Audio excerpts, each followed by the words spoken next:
Bonsoir ou bonjour, ça dépend d'où vous nous suivez. Soyez bénis. On va donc entrer dans notre sujet du jour. Vous savez que l'autre fois, dimanche, on avait commencé à faire un travail sur les 10 commandements et à démontrer que ce qu'on nous avait appris des 10 commandements et jusqu'aujourd'hui ce qui est dit des 10 commandements dans les enseignements, ce que les gens appellent enseignement, prédication, tout cela, ce qui est dit des 10 commandements, nous avons commencé à apporter les éléments de preuve que, en général, les chrétiens, que ce soit les pasteurs ou les brebis, ne comprennent pas les Écritures. Pourquoi? Parce que ils veulent comprendre la lettre. Or, il est dit que la lettre tue. Et l'écriture, c'est la loi, c'est le langage de Moïse. Or, Moïse est bègue. Donc, ce qui veut dire que lorsque Moïse parle, mais personne ne peut comprendre, sauf si le Saint-Esprit donne l'interprétation. Puisque vous savez que Aaron avait été remplacé par le Saint-Esprit. Et si Proverbe chapitre 29 verset 18 dit que s'il n'y a pas de révélation, le peuple est sans frein, ça veut dire que personne ne peut comprendre et que tout ce que les gens vont faire, ça sera du vent. Et c'est pour ça que beaucoup de chrétiens souffrent parce que ils étudient les Écritures, ils écoutent la parole de Dieu, ils prêchent, ils enseignent la lettre et non l'esprit. Et donc, dimanche, on a commencé à mettre un peu d'ordre dans tout cela et puis interpréter les 10 commandements qui, en général, mais faute de connaissances, rares sont les serviteurs qui arrivent à interpréter les 10 commandements. On a commencé à faire ce travail parce que, mais contrairement à ce que le chrétien croit, la guérison, la délivrance, le bien-être, la réussite, les bons conseils, les bonnes décisions découlent de la compréhension des Écritures, de la compréhension des Écritures révélées. Et c'est ce que la Bible appelle l'onction divine. C'est cette connaissance-là, cette compréhension. Une fois que quelqu'un l'a, elle passe de son corps la maladie, elle brise les liens, elle brise les jougs, elle bénit la personne et elle conduit les pas de la personne à aller dans la bonne direction et à prendre les bonnes décisions. Donc, on va poursuivre ce travail pour que celui qui fait l'effort de comprendre, tu n'as pas à souffrir après. La compréhension que tu auras, c'est l'onction divine et qui, une fois que tu vas mettre cela en pratique, va te faire du bien et changer ta vie. On prend rapidement 2 écritures en introduction. Actes des Apôtres chapitre 26. Nous parlons on fait l'autopsie des 10 commandements, ce qui ne se fait pratiquement jamais dans les milieux des chrétiens faute de connaissances. Mais Dieu nous a fait la grâce de pouvoir comprendre ces choses et de les interpréter et de transmettre le savoir aux autres afin que tout le monde soit béni. Actes des Apôtres chapitre 26, versets 17 et 18. Il est dit ceci, c'est le Saint-Esprit qui parle à l'apôtre Paul. Saül, je t'ai choisi du milieu de ce peuple et du milieu des païens, virgule, vers qui je t'envoie. Pour quelle raison? On va maintenant donner la raison pour laquelle le Saint-Esprit envoie ce ministre appelé Saul de Tarse, devenu Paul, afin que tu leur ouvres les yeux. Retiens bien ça, afin que tu leur ouvres les yeux, virgule, pour qu'ils passent des ténèbres à la lumière et de la puissance de Satan à Dieu, pour qu'ils reçoivent par la foi en moi le pardon des péchés et l'héritage avec les sanctifiés. Il y a des choses fondamentales là-dedans, afin que tu leur ouvres les yeux. Donc, Dieu, il faut avoir les yeux ouverts pour pouvoir jouir de son héritage, dit le verset 18. Tu gardes un doigt là et on court à Luc chapitre 16, chapitre 24. Luc chapitre 24, verset 16. Mais leurs yeux étaient empêchés de le reconnaître. Ah! En Actes des Apôtres, chapitre 26, verset 17-18, là-bas, il est dit que je t'envoie pour leur ouvrir les yeux. Ici, on vient dire que Dieu a fermé leurs yeux pour qu'ils ne puissent pas le reconnaître, comme beaucoup de chrétiens aujourd'hui, complètement aveuglés. Donc, pour voir Dieu, pour reconnaître Dieu, pour être en harmonie avec Dieu, pour comprendre Dieu, il faut que les yeux soient ouverts. Si on est aveugle, on ne peut pas voir Dieu. Si on est aveugle, on ne le comprendra pas.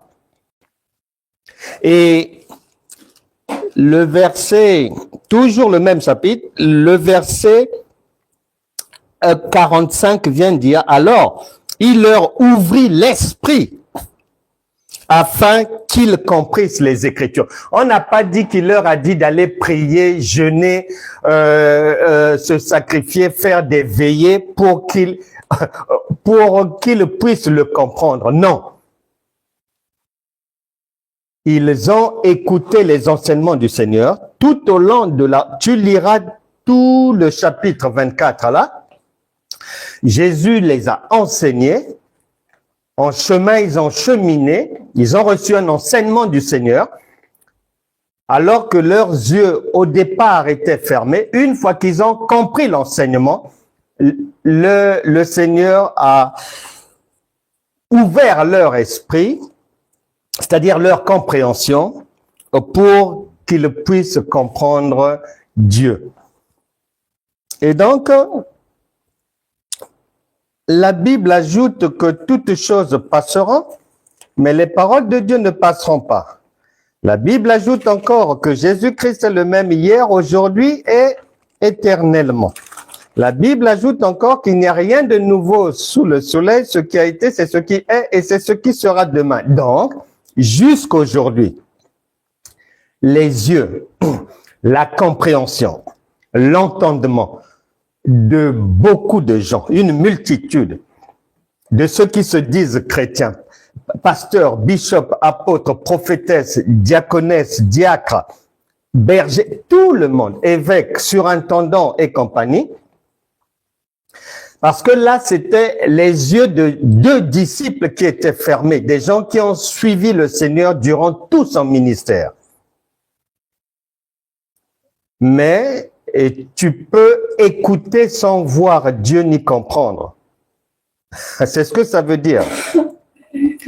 Tant que le Seigneur ne t'ouvre pas l'esprit, et il ouvre l'esprit de quelqu'un en lui révélant les choses, par la révélation divine. Toute église, tout enseignement, tout endroit, ou même on peut mettre le nom de Dieu. S'il n'y a pas l'interprétation des Écritures, s'il n'y a pas la révélation, c'est zéro de chez zéro. C'est pour ça que les chrétiens continuent à souffrir dans des maladies partout, à droite, à gauche. Ça souffre en pagaille. Parce que le Seigneur a dit dans Matthieu que ce jour-là, nombreux viendront à moi. Donc, nombreux, c'est-à-dire ceux qui auront prêché l'évangile, les pasteurs, les sœurs, les bonnes sœurs, les évêques, tout ça là, me dire que voilà, on a chassé les démons en ton nom, on a guéri les malades, fait lever les paralytiques et tout. Et est-ce que tu ne nous reconnais pas? Est-ce que, Seigneur, est-ce que tu étais au courant, on faisait ces choses-là en ton nom? La réponse, je dirais que je ne vous ai jamais connu. Donc, c'est-à-dire que quand vous étiez en train de faire ça, on ne vous voyait même pas. Il ne dit pas que je ne vous connais plus. Non, je ne vous ai jamais connu. Donc, c'est-à-dire, ça veut dire, je ne vous ai jamais même envoyé travailler. Jamais. Vous êtes allé chasser les démons à droite, à gauche, ceci, cela, fait des cirques, des campagnes d'évangélisation, des séminaires, des ceci, cela. Mais, à mon niveau, à moi, comme vous ne figurez pas sur la liste de mon personnel, c'est pour ça que on doit faire attention avec cette histoire. Dire que les pasteurs, soit ils font du n'importe quoi, les hommes de Dieu, ils trahissent Dieu, ils se conduisent des fois mal, il y a des escrocs, il y a de la fausseté, il y a ceci, cela. Attention, ça c'est pour les hommes. Au niveau de Dieu, tout est nickel. Puisque Dieu ne s'occupe que des gens qu'il a missionnés. Tous ceux qu'il n'a pas envoyés, ça, ce sont vos salades, sœur Fabiola. C'est vrai, hein? Ah, ça ne concerne pas Dieu, hein? Ça ne concerne pas Dieu. Cependant, la fausseté est une opportunité que Dieu utilise des fois pour aider certaines personnes. Exemple, un faux apôtre s'installe dans une ville X. Ça évangélise, venez au Seigneur, ceci, cela, venez au Seigneur et tout. Il ne figure pas sur la liste du personnel de Dieu. Il n'a pas été envoyé. Mais le royaume de Dieu ne s'occupe que de ses affaires. Puisque nous sommes les ambassadeurs de Christ, une ambassade ne s'occupe que de ses affaires. Elle ne s'occupe pas des noises des autres personnes là-bas, dehors là-bas. Non. L'ambassade s'occupe de ses salades. Vos salades à vous là-bas, en tout cas, l'ambassade n'est pas là-bas.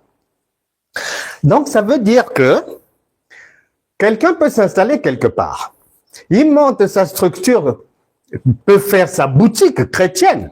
Mais puisqu'à partir du moment où tu vois un homme de Dieu, il a pris son titre, il se dit apôtre, il se fait seconder par sa femme, il met sa fille en train de monter aussi, bientôt le petit-fils, ceci, cela. Ah, tu as les signaux que ça, c'est une boutique chrétienne.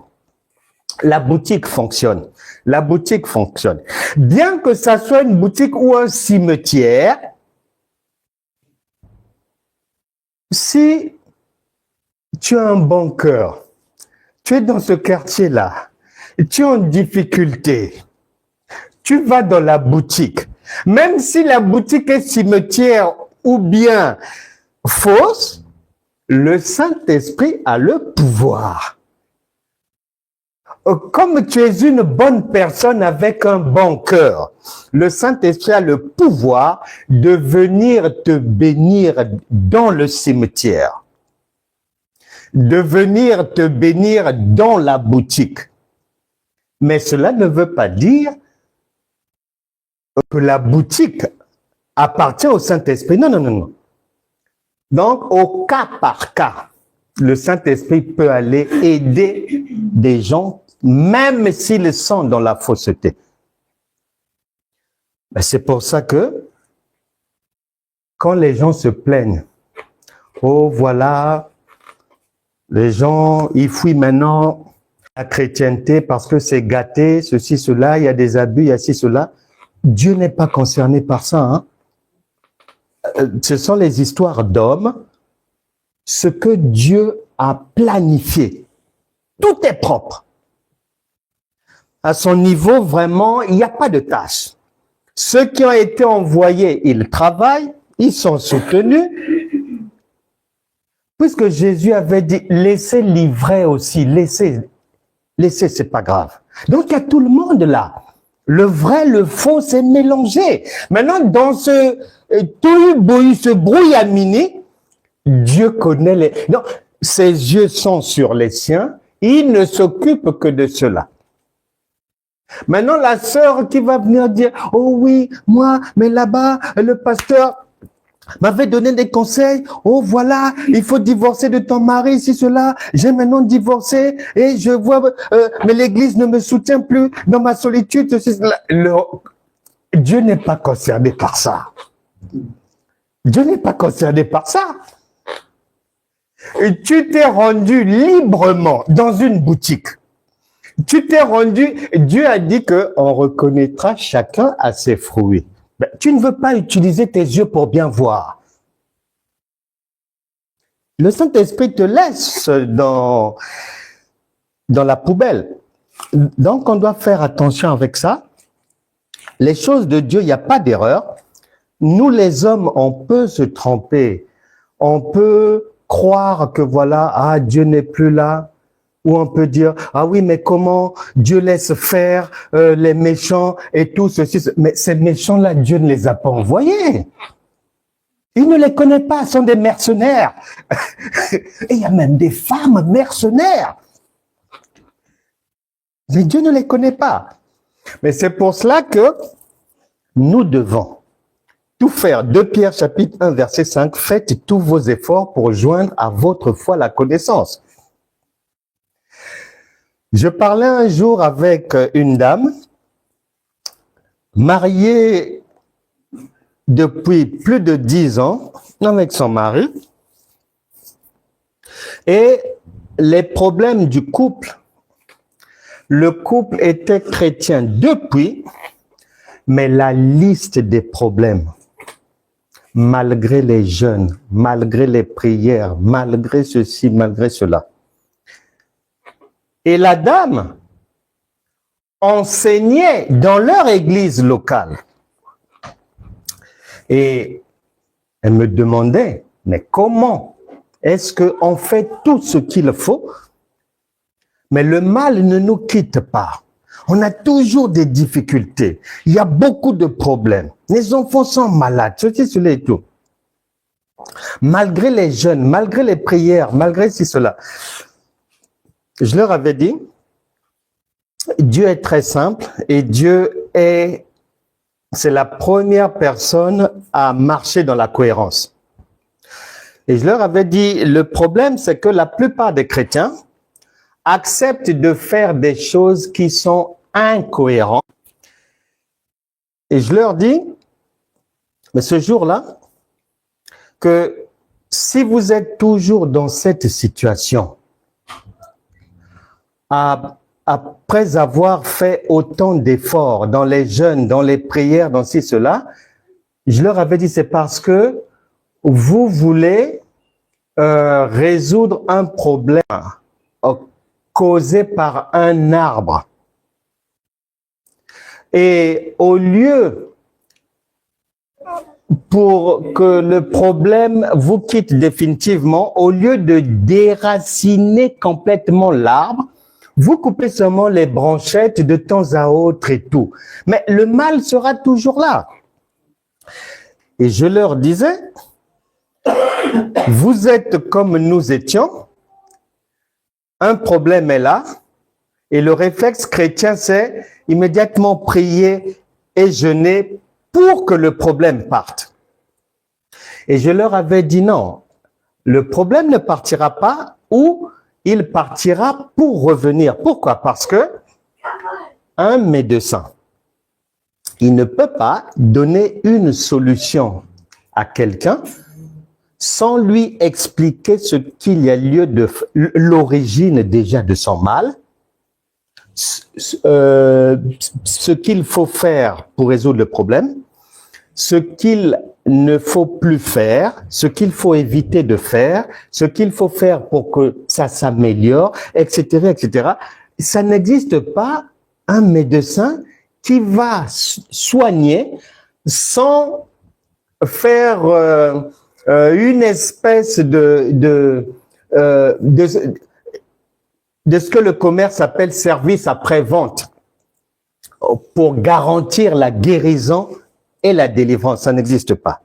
Et ce jour-là, eux, ces chrétiens de longue date qui enseignent même, ils étaient étonnés de m'entendre leur dire: si vous observez bien le ministère de Jésus et des apôtres qu'il a formés, il n'y a pas un endroit où ils ont délivré, guéri quelqu'un sans que la personne ne dise elle souffre de quoi, sans que Jésus ne sache le problème c'est quoi.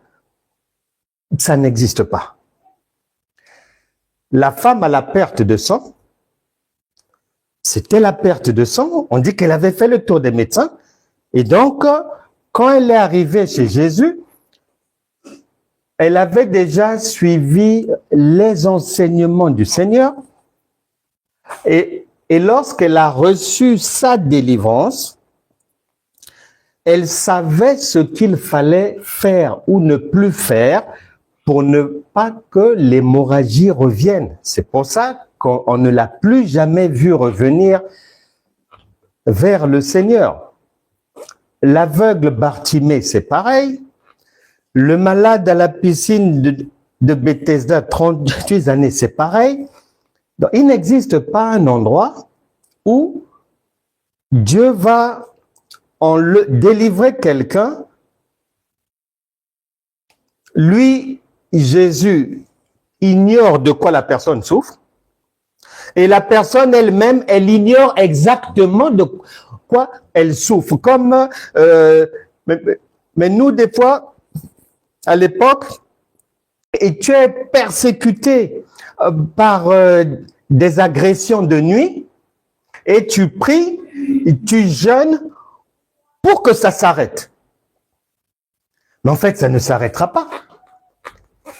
Tant que tu ne sais pas d'où ça vient et qu'est-ce qu'il faut faire ou ne pas faire pour que ça ne revienne pas, ça ne s'arrêtera pas. Et c'est pour ça que généralement, dans la famille chrétienne, on va de séminaire en séminaire, de conférence en conférence, de colloques là-bas, de croisades là-bas, les mêmes personnes chaque 3 mois, chaque 6 mois. Et mieux, la plupart des églises, chaque semaine, on fait les mêmes prières. Prière sur prière, chasser les mêmes démons, les envoyer à droite. La semaine d'après, il faut les envoyer à gauche. La semaine d'après, il faut les envoyer là-bas. Donc, parce que les gens sont dans l'ignorance et tant qu'on est dans l'ignorance, eh ben, on peut pas définitivement guérir. Et nous sommes là pour expliquer, interpréter les Écritures afin que cette compréhension te permette de sortir définitivement des difficultés.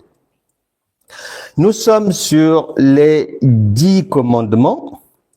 Nous sommes dans l'autopsie des 10 commandements. Exode chapitre 20. On ne va pas tout lire, on va aller vers, sans les versets qui nous concernent, Exode chapitre 20, versets 1 à 17. Voilà, nous sommes au bloc opératoire pour l'échographie de ces Écritures. Si on les laisse comme ça, on ne comprendra rien, c'est une lettre morte. Donc, il faut que ces Écritures soient interprétées. Et nous allons les interpréter pour que chacun puisse avoir la vie.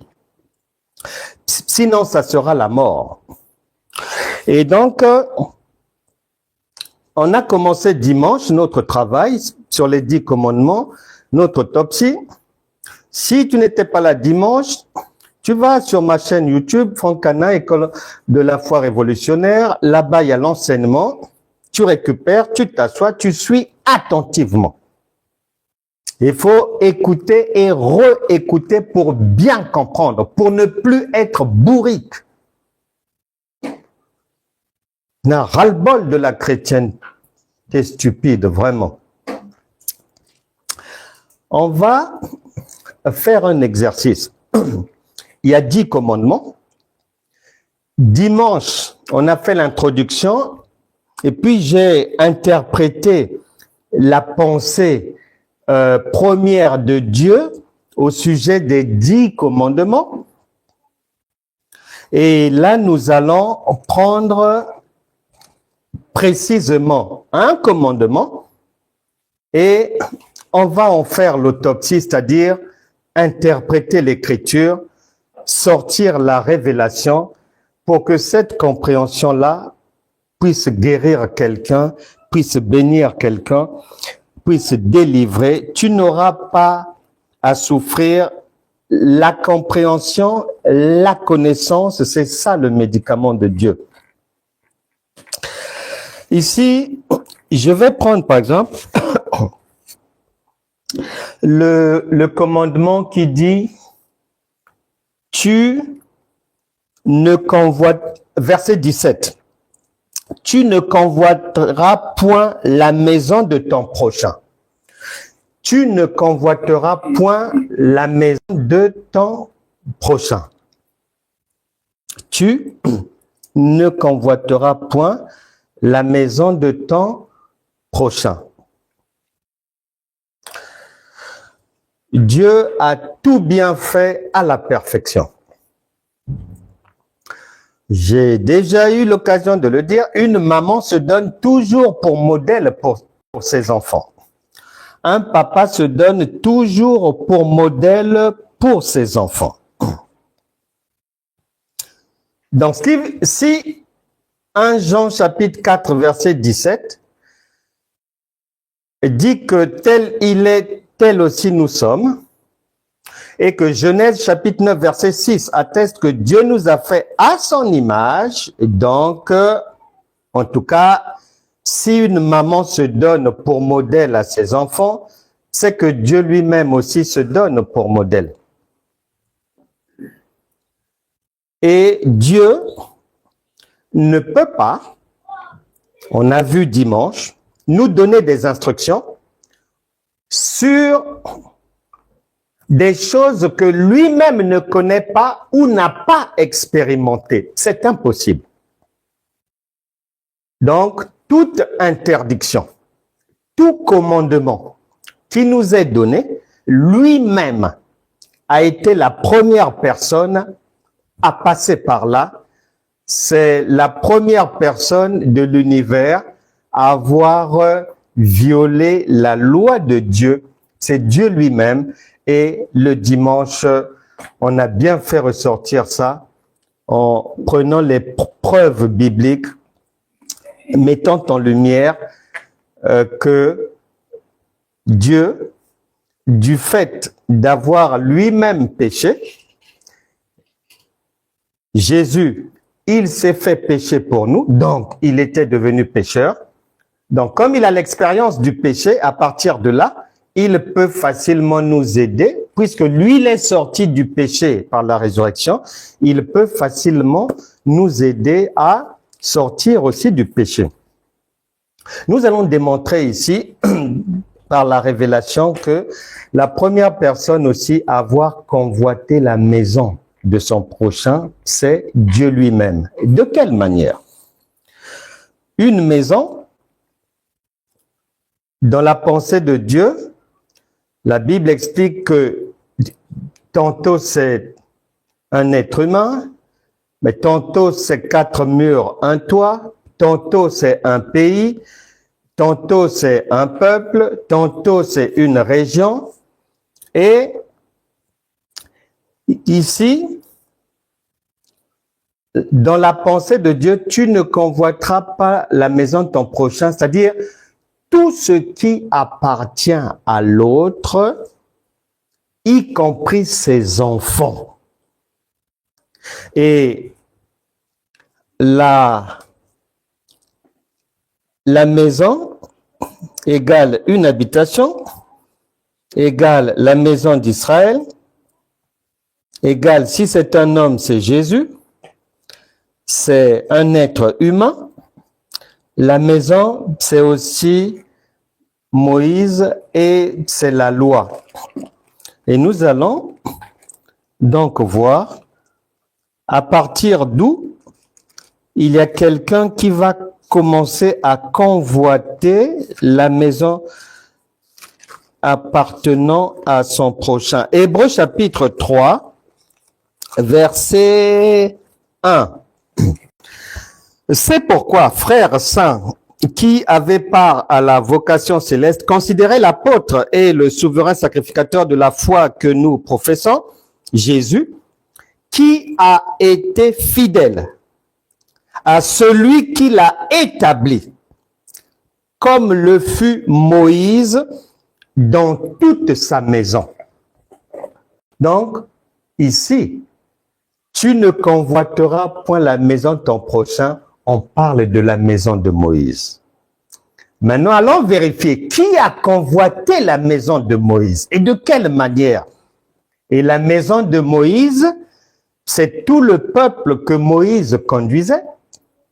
Et c'est la loi que Moïse avait donnée au peuple. On va aller vérifier qui a convoité la maison d'autrui de son prochain. Nous venons de vérifier dans les Écritures. Il y a un frère qui nous a donné l'information qu'il s'agit de la maison de Moïse. Et on va aller vérifier qui a convoité cette maison et de quelle manière, quel a été le procédé que la personne a utilisé pour essayer de ravir la maison d'autrui. Eh bien, en arrivant, mais le Seigneur Jésus, il a envié la maison de Moïse. Matthieu chapitre 5, et c'est Jésus qui a envié, c'est-à-dire la loi dit tu ne vas pas convoiter la maison d'autrui, mais c'est Dieu lui-même qui vient convoiter la maison d'autrui. D'abord, Matthieu chapitre 5, verset Matthieu chapitre 5, la convoitise de Dieu, elle est quelque part. Jésus leur adressa de fortes recommandations pour que personne ne sût la chose. Il était en train de convoiter la maison d'autrui. Maintenant, il dit que, attention, que personne ne le sache. Donc, il faisait en cachette. Et il dit qu'on donna à manger à la jeune fille. Non, je ne suis pas au bon endroit. Matthieu chapitre 5, verset 43, 5,43. Ok, c'est bon. Vous avez appris qu'il a été dit, tu aimeras ton prochain et tu haïras ton ennemi. Ça, c'est la loi de Moïse qui le dit. Les Juifs avaient leur loi. On leur a dit que tu ne vas pas, que tu aimeras ton prochain, tu ne vas pas, tu haïras ton ennemi. Jésus vient, verset 44, mais moi, je vous dis, aimez vos ennemis, bénissez ceux qui vous maudissent. En fait, il était en train de vouloir détourner les gens de la loi de Moïse. Il convoitait des gens qui appartenaient à la maison de Moïse. Et même dans Matthieu chapitre 4, il passe dans une rue, il voit les pierres, il se met à leur dire « Toi, suis-moi, toi, suis-moi ». Il le faisait en cachette, « Toi, suis-moi ». Ce sont des personnes qui appartiennent à la loi de Moïse, appartiennent à quelqu'un. Et Jésus a mis ses regards sur eux. C'est la convoitise. Matthieu chapitre 5, verset 21, encore une fois, toujours Jésus, en train de conspirer contre Moïse. Chapitre 5, verset 21. Vous avez entendu qu'il a été dit aux anciens, tu ne tueras point. Celui qui tuera mérite d'être puni par les juges, point. Mais moi, en fait, il sort sa loi. Il convoite les gens d'autrui. Et il dit, mais moi, je vous dis que quiconque se met en colère contre son frère mérite d'être puni par les juges. C'est-à-dire, au lieu d'aller évangéliser chez des gens qui ne sont pas de Moïse, il vient évangéliser sur le terrain de Moïse. Toi, suis-moi. Toi, suis-moi. Je ferai de toi pécheur d'hommes. On lui dit, mais nous, on a notre loi. Notre loi dit que si on attrape une femme prise en adultère, nous lapidons. Moïse nous a dit, pas de pitié, on lapide et tout. Lui, à chaque fois, il vient dire, mais moi, toi qui? C'est pour ça qu'ils lui ont dit, mais oh, mais nous sommes des gens de Moïse. Ça fait des siècles qu'on est dans Moïse. Nos ancêtres, nos parents, tout ce monde. Jésus était en train de faire une conspiration. Il était sur le terrain d'autrui. Au lieu d'aller loin là-bas, vers d'autres peuples, non, il est venu sur une terre déjà habitée, avec des gens déjà conquis, avec des pensées claires, une loi en eux vraiment. Il savait que si une femme commet l'adultère, la sanction c'est ça. Si on crève un œil à quelqu'un, œil pour œil, dent pour dent, c'est ça et tout. Mais Jésus, quand il vient, il veut bouleverser les choses en convoitant le peuple d'autrui. Matthieu chapitre 5, verset 38. C'est le ministère qu'il a fait, un ministère de la convoitise. Matthieu chapitre 5, verset 38. Vous avez appris qu'il a été dit œil pour œil et dent pour dent. Mais moi, je vous dis, mais toi, tu nous dis en tant que qui? Nous avons déjà notre loi. Mais voilà comment Moïse était en train de convoiter, Jésus était en train de convoiter la maison de Moïse. Et c'est pour ça que les Juifs l'ont condamné. Il a violé leur loi.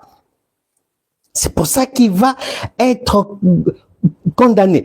Pire, eux, ils savaient que il y a le Dieu très haut.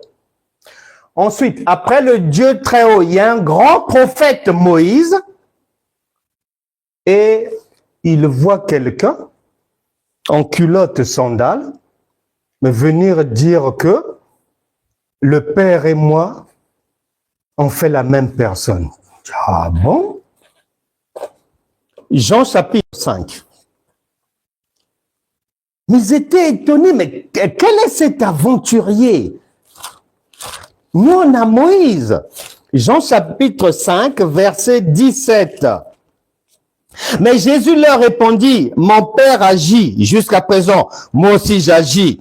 À cause de cela, les Juifs cherchaient encore plus à le faire mourir, non seulement parce qu'il violait le sabbat, il respectait rien, il convoite la maison d'autrui, il viole la loi. Durant le sabbat, on ne travaille pas, mais lui continue à travailler.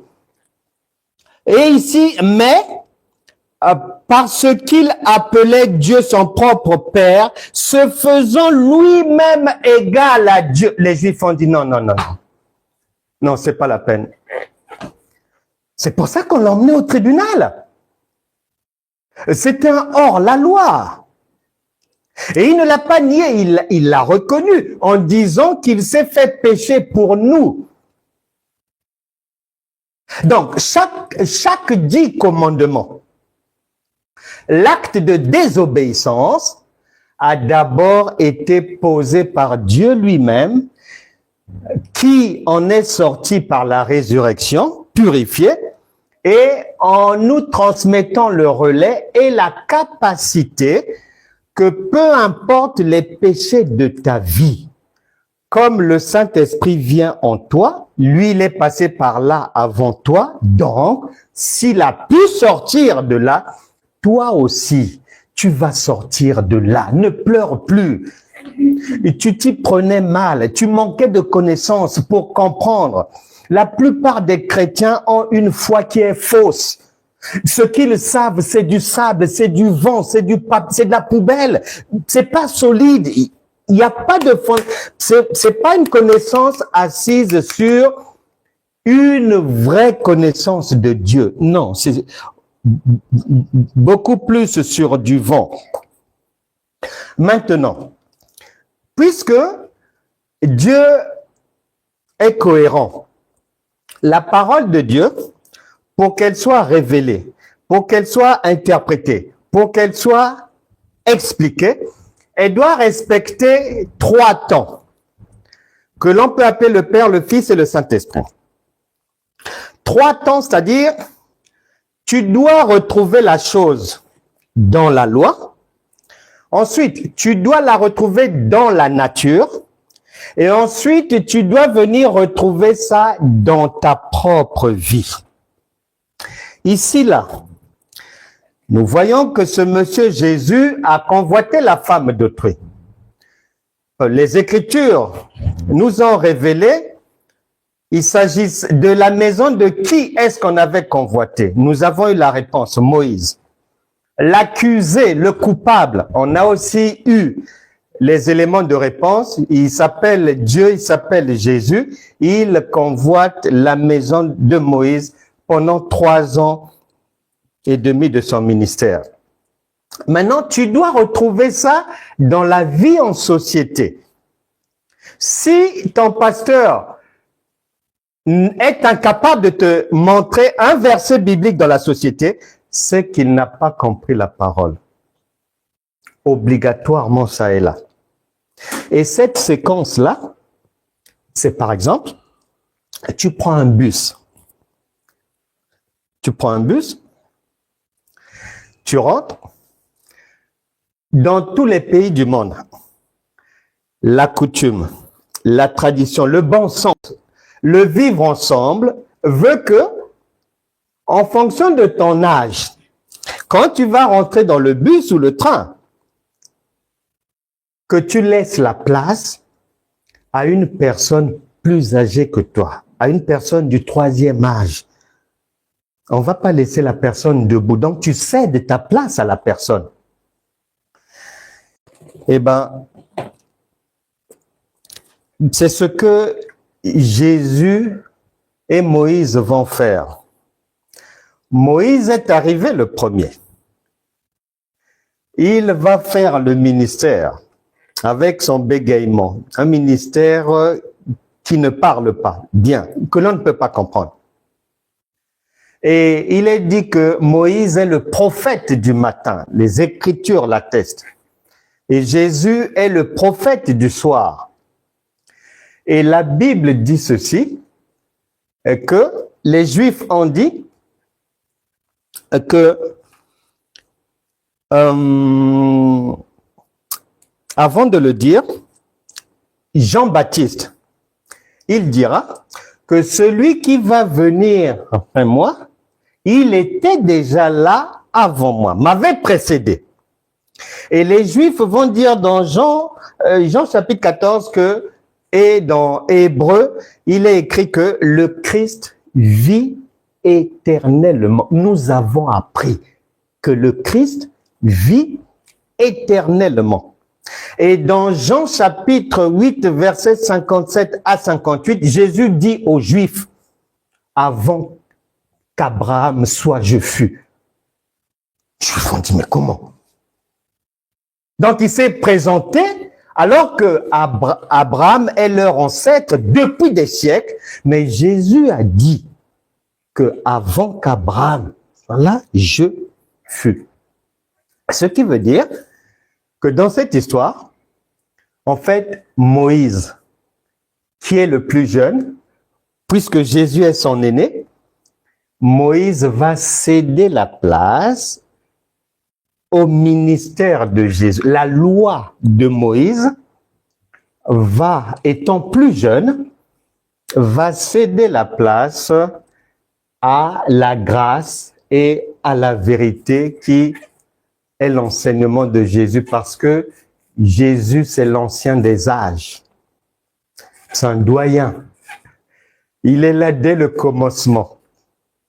Donc, quand il entre dans le bus, Moïse, qui est plus jeune que lui cède la place. Ça veut dire que dans la pensée de Dieu, l'enseignement de Moïse va céder la place à ce « mais moi, je vous dis »,« mais moi, je vous dis ». Moïse vous a dit « mais moi, je suis plus ancien que Moïse, je vous dis ». Et donc, pour comprendre ça, tu fais Jean chapitre 1, versets 29 à 30, plus Jean chapitre 8, versets 57 à 58, plus Deutéronome chapitre 18, verset 15. Moïse lui-même avait préparé le terrain, puisqu'en Deutéronome chapitre 18, verset 15, il dira à ses frères, un jour, Dieu vous suscitera un prophète comme moi, et vous l'écouterez en tout ce qu'il vous dira. C'est-à-dire que moi, mais comme je suis jeune, vous me méprisez, vous méprisez mon âge, vous méprisez mon ministère. Ce n'est pas grave. Un jour, il y a un plus grand que moi qui va venir, il y a un ancien. Celui-là, vous l'écouterez en tout ce qu'il vous dira de faire. Voilà, ça donne la suite logique du remplacement de la loi de Moïse par l'enseignement de la grâce et de la vérité de Jésus, parce que Jésus convoitait ce peuple-là. Jésus recherchait à avoir pour brebis ces gens-là. Et il était prévu que le remplacement puisse se faire un jour. Maintenant, je vais vous montrer quelque chose qui va vous permettre de bien comprendre ce que je suis en train d'expliquer là. On retrouve ça partout dans la Bible. On retrouve ça partout. Donc, on va juste prendre un exemple, un cas, puisque la Bible dit que Dieu ramène toujours ce qui a été. Genèse chapitre 8, Genèse chapitre 8, Genèse chapitre 8, à partir du verset 7, verset 6. Au bout de 40 jours, Noé ouvrit la fenêtre qu'il avait faite à l'arche. Il lâcha le corbeau qui sortit. Donc, suis bien. Le premier oiseau à être envoyé, c'est le corbeau. On l'appelle l'oiseau du matin, malgré sa couleur noire. Comme il est le premier à partir comme Moïse, c'est celui du matin. Et on dit, il lâcha le corbeau qui sortit partant et revenant. Partant et revenant veut dire, comme ce corbeau, dans la pensée de Dieu, c'est Moïse qui va faire ministère. Or, Moïse est la somme de tous les prophètes avant Jésus, travaillent sur la base de la loi de Moïse. Donc, le travail que les Jérémies vont faire, les Abdias, les Sophonies, tout ce monde-là, c'est ce que la Bible appelle les va-et-vient du corbeau. Allant, revenant, allant, revenant, allant, revenant. On passe d'un prophète à un autre, on passe d'un prophète à un autre, jusqu'à ce que les eaux eussent séché sur la terre. Il lâcha aussi la colombe. Ils sont maintenant deux. Il lâcha aussi la colombe. N'oublie pas que dans Matthieu, c'est la colombe. Lors du baptême du Seigneur par Jean-Baptiste, la colombe est venue certifier que celui-ci est mon fils. Donc, cette colombe représente le ministère de la grâce et de la vérité. C'est le Seigneur Jésus. Et donc, tu vas voir, il lâcha aussi la colombe pour voir si les eaux avaient diminué à la surface de la terre. Mais la colombe ne trouva aucun lieu pour poser la plante de son pied et elle revint à lui dans l'arche, car il y avait des eaux à la surface de toute la terre. Il avança la main, la prit et la fit rentrer auprès de lui dans l'arche. Il attendit encore 7 autres jours et il lâcha de nouveau la colombe hors de l'arche. La colombe revint à lui sur le soir et voici une feuille d'olivier. Le soir, la colombe, c'est le Seigneur Jésus, c'est le prophète du soir. Une feuille d'olivier arrachée était dans son bec. Noé connut ainsi que les eaux avaient diminué sur la terre. Il attendit encore 7 autres jours et lâcha la colombe, mais elle ne revint plus. Le Seigneur est parti. Il y a eu la résurrection et jusqu'à ce jour, n'est-ce pas que les gens attendent le retour du Seigneur? C'est le retour de la colombe. Elle n'est pas revenue. Donc c'est le Seigneur Jésus qui est parti. Mais tu constateras que dans le même temps, le corbeau, à un moment, est sorti, d'abord, mais la colombe est sortie aussi après, ce qui veut dire que il y a eu un moment où les deux étaient dehors au même moment. Ça correspond au temps où Jésus vient pour marcher sur la maison de Moïse. Il vient pour diffamer la loi de Moïse. Oui, Moïse vous a dit ceci. Bon, moi, je vous propose autre chose, c'est cela. Donc, il travaille pendant que Moïse est là. Parce que la loi de Moïse n'a pas été changée. Lui, il vient. Et n'oubliez pas que Jésus a fait son ministère sous la loi, mais de Moïse. Donc, rien que là, avec le corbeau et la colombe, ça résume tout ce qu'on a dit. Dieu ramène ce qui a été d'une autre manière, il explique comme ça, il montre comme ça, il explique encore comme ça. C'est à nous de suivre, c'est à nous de chercher à comprendre, avoir les yeux ouverts.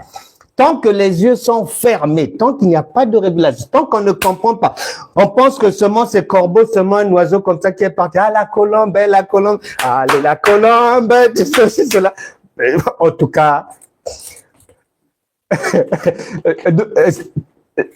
ceux qui font ça sont dans un cimetière. Ils sont dans une tombe. Parce que c'est le ministère de la mort. Bref, nous devons savoir que comprendre ces choses, ça nous, non seulement ça nous fortifie, non seulement ça nous élève, ça nous ouvre l'esprit, les yeux sont ouverts.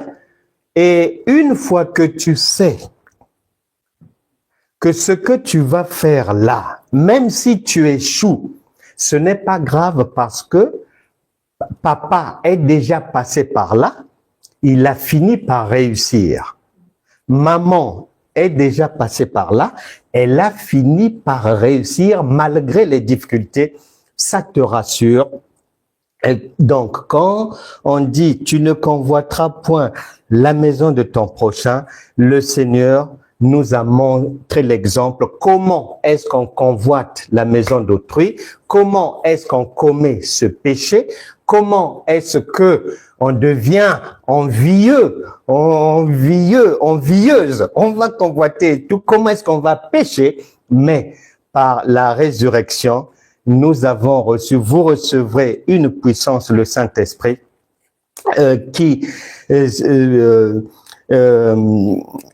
viendra sur vous, et ce Saint-Esprit nous donne la capacité de sortir de toute erreur, de tout péché, de toute convoitise, de toute difficulté, parce que le Père lui-même est passé par là et il est sorti de là. Il n'existe pas quelqu'un qui va enseigner quelque chose qu'il ne connaît pas.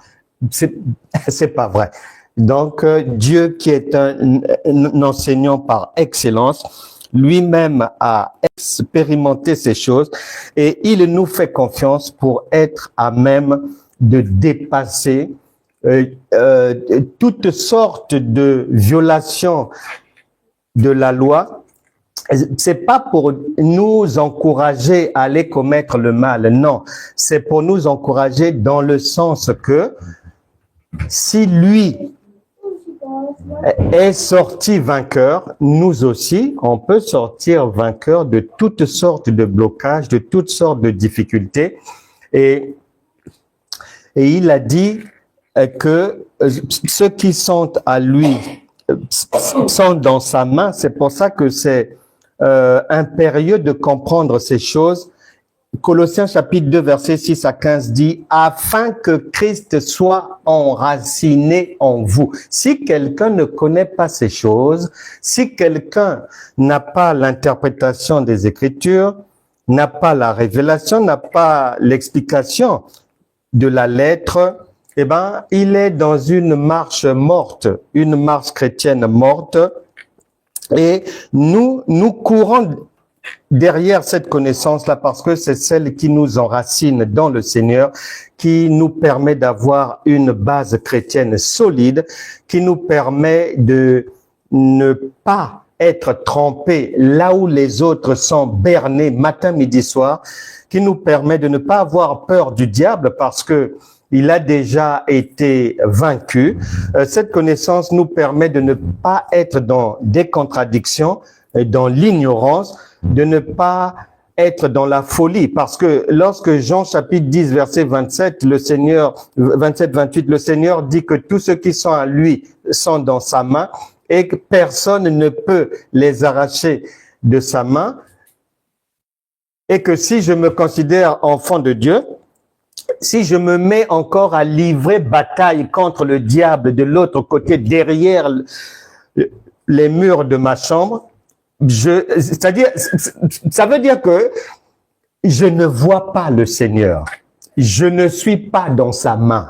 Je suis vulnérable. Satan peut me pourchasser partout et faire de moi de la purée, comme il le fait pour pas mal de chrétiens.